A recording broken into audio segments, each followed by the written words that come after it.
Այո, ունենք համոզմունք, որ այս ընտրությունները հակասել են Սահմանադրության 7-րդ հոդվածին։ Ընտրախախտումների համակցությունը հենց այդպիսինն է։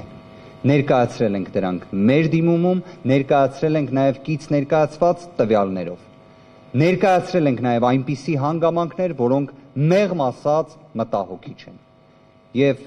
դրանց մի մասի վերաբերյալ էլ կարծում եմ, որ դեռևս բարձր դատարանը անդրադարձ կկատարի այն հանգամանքին, թե համեմատական տեսանկյունից 2025 թվականի փետրվարի 7-ից մինչև հունիսի 7-ը ֆինանսական ծախսային բաղադրիչի մասով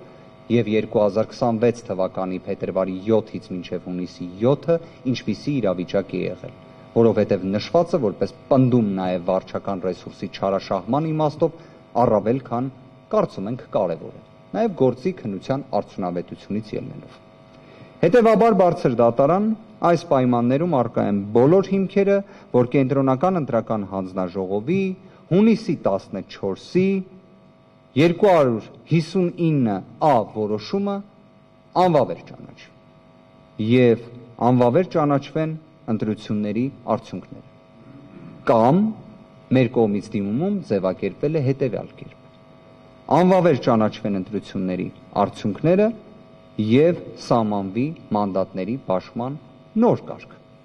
Կամ բարձր դատարան նշանակվեն ընտրությունների երկրորդ փուլ։ Գտնում ենք, որ բոլոր այս հնարավոր տարբերակները, որը նախատեսված է բարձր դատարանի համար, կարող են այս գործի շրջանակներում իրացվել։ Իսկապես այդ առումով էլ իրավիճակը բացառիկ է։